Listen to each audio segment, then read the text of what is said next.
Well, no question, the two topics I get the most questions on are skincare, food. Skincare and food. So I did a skincare IGTV last night and shared with you some of the products that I'm currently obsessed with.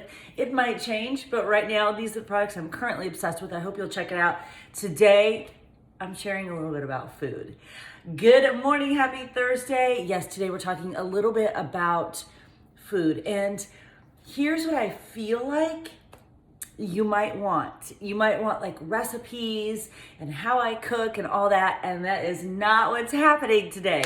I want to give you a little bit of, no pun intended, food for thought and a mindset that I use regarding food. So let's talk a little bit about some of our attitudes and our relationship with food, because it doesn't matter whether it's me or you, we all sort of come into this interesting relationship with food with stuff that we've grown up with. So I grew up in a really small town. I literally had a cornfield in my backyard, no stoplights. My dad grew up on a farm. One of my grandmas had a farm, chickens, cow, horse, the whole thing.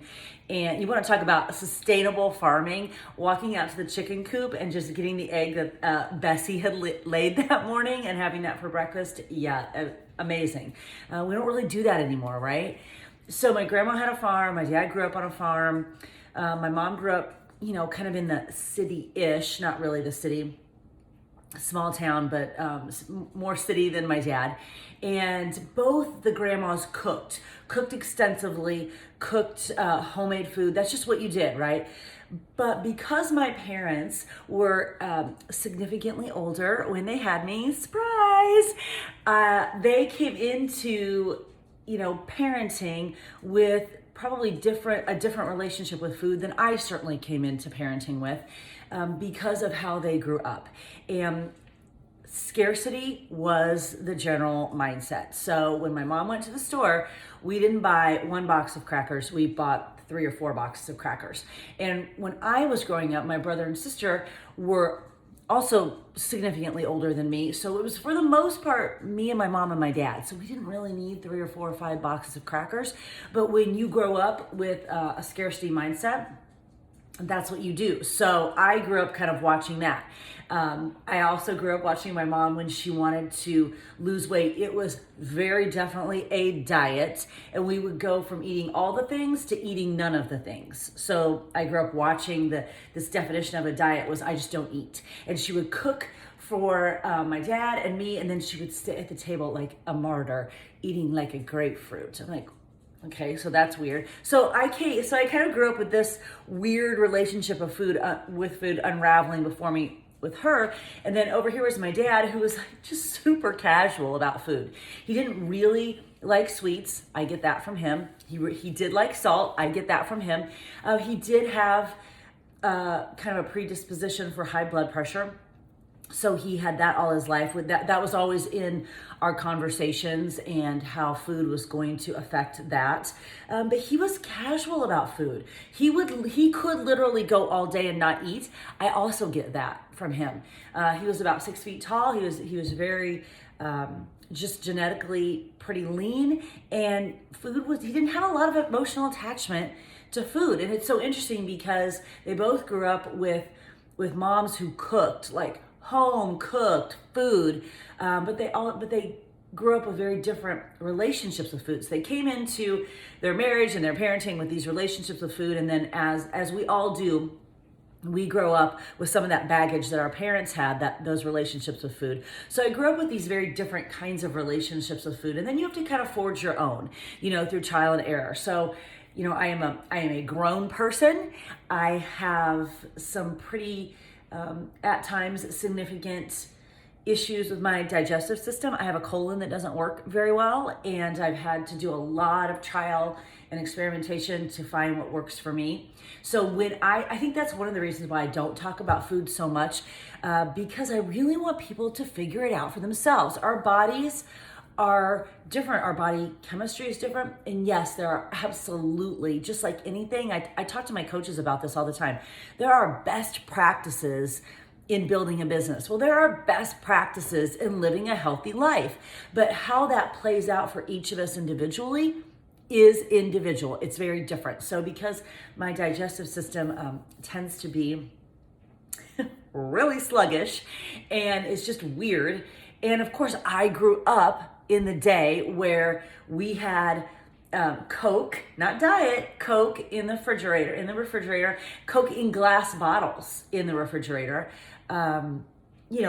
cheese and butter and yeah, I vividly remember. It's funny just talking about this now. I remember when my parents got their first microwave, and like it was the size, of a door. I remember that, and you just grow up like not with the awareness of food. Certainly, there wasn't the awareness, the knowledge, the information about nutrition and food out there that there is now. And of course, once you know better, you have to do better. So I have really had to experiment and find my own way and find what works for me, and then stay very much in my lane with food. And I think that that's another reason why I don't always share, because I really want people to do that. I want you to figure out what works for you and not just adhere to something because someone else does, because some celebrity does, or because someone else does. We have to absorb the best practices and embrace the best practices, and then really experiment to find what works, for each of us. So I am a grown woman with my own issues, and I came into my relationship with food, informed by some of the relationship with food that my parents had, as we all do. We all have that. And I've had to figure some stuff out on my own because of my digestive issues. I've had 3 children. That absolutely affects how we feel about food, and feeding our bodies to nourish another human being, and then the constant media telling us that, okay, that's awesome that you just created and fed and birthed a human. We're going to need you to get back down to a size 0 right now, and kind of buying into that and all of that. So I feel like I have been through and done it all. And then of course, as a fitness instructor, and putting on black spandex pants and standing in front of a mirror sometimes can affect you. I have been the queen of overtraining, like overtraining, and then wondering why I was constantly injured, why I wasn't getting results, why my body didn't feel good, why I couldn't lose weight. I was constantly overtraining. I was not training smart. I was thinking that I could out-train nutrition, even though I've never, not a sweet eater. I don't drink alcohol. So there were some of those habits I didn't really have to fight, but other habits and just being informed about food. And so the 2 pieces that I really want to talk about today in terms of nutrition is your body is your best experiment, and automation. So number 1, your body is your best experiment. We have to really embrace the fact that we live in an age where we can Google. I don't know if I'm allowed to say that because I use it as a verb, not just as like a brand. I use it as a verb. Just Google it. It's always interesting to me, the questions that are out there. And I'm always thinking, didn't you just Google that? Like I Google everything. So Googling information, it can be both beneficial and detrimental. You do have to wade through some information. But again, remember there are best practices. And when you're reading articles and you're taking in information, you have to take the meat and leave the bones. Again, no pun intended. Take what works for you, leave what doesn't, but be willing to experiment. If we go into any kind of situation, whether it's nutrition, relationships, business, fitness, it doesn't matter, with an attitude of that won't work for me, well, guess what? That won't work for you. And just because something didn't work for you in the past absolutely has no bearing on if it will work for you now, because our bodies change, our lives change. And something that might not have worked for me before might work now because I'm older. My hormones are different. My life is different. So we have to be willing to be on this constant journey of experimentation, which I think is super cool, because I think that's what life is. I think life is one big, incredible, brilliant, amazing, unbelievable journey of experimentation and growth and learning and figuring stuff out along the way, and that includes nutrition. So I have figured out along the way, because my body's my best experiment, that intermittent fasting works really well for me. I cannot deviate from that. I cannot play around with that. Intermittent fasting works really well for me because the less I ask my digestive system to really work, the better it works. I have discovered that. I have discovered that I drink my shake, my Shakeology, very first meal. When I break my fast, usually around noon, I drink my shake as my first meal. I have discovered that when I drink my shake as my very first meal, putting that into my body right away, it wakes up my digestive system. I get incredible, literally life-changing nutrition that is so bioavailable to my body right off the bat. And my body goes, oh, this is cool, awesome, we're gonna start working. That nutrition, like I really have a visual of my body just soaking that in and doing it doing amazing things inside. And then I eat later, but my very first meal is always my shake. And then I have my biggest meal, around four-ish, and then I'll have a little snack. I don't have children to cook for now, and I have a husband who is a football coach, who the entire duration that we have been married has never been home for dinner. Okay, so I can work on that schedule. You got to find what works for you. Intermittent fasting works for me. My shake as my very first meal, my biggest meal a little bit later, four-ish, and then a little bit of a snack. That's what works for me. Second, automation. I know that my shake's gonna be my first meal. I know that my next meal is gonna be around 4, and I generally have an idea of what that's gonna be, and I know generally what my snack's gonna be at the end of the day. I know that because I've planned that. And you, I'm sure, have heard the story of Steve Jobs running Apple and getting up every day. And I think Mark Zuckerberg, who runs Facebook, does this too. So many successful people do this. Steve Jobs would then put on the same black turtleneck. Well, I think he had like 18 of them. A black turtleneck, a pair of jeans, sneakers, and go to work.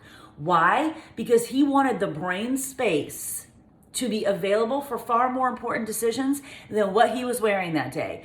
And that's how I feel. I want my brain space to be available for other decisions than what I'm eating that day. I want to have already thought of that and to automate it. When we automate our food, we leave less room for a decision that doesn't serve us, for a decision that doesn't move us towards our goals. So yeah, I'll eat almost the same-ish stuff every single day. Yeah, I do.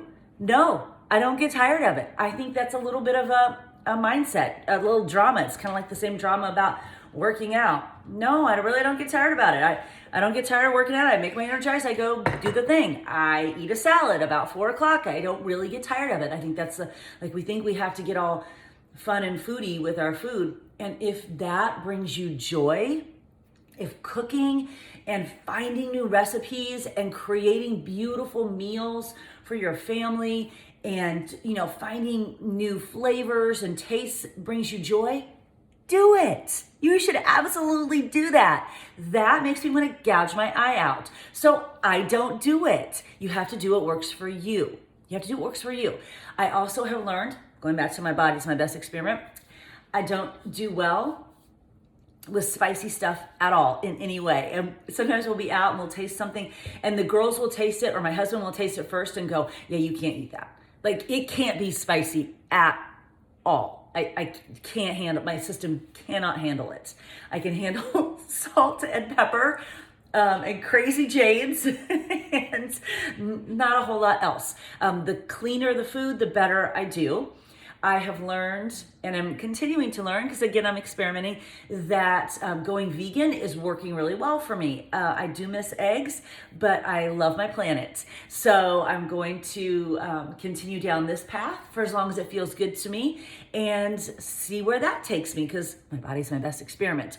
And I will continue to automate. The less I have to think about what I'm eating, because I've already done the prep. I already have the stuff in my refrigerator. I already have the stuff in my pantry. I already know generally what time I'm going to eat, and I already know generally what I'm going to eat. The more I automate, the more I stay on track. So those are my 2 suggestions regarding food today. I know if you came to me looking for recipes, not going to happen. I want you to experiment. Your body's your best experiment, and I want you to automate. And let me know if that helps you make a change in your nutrition.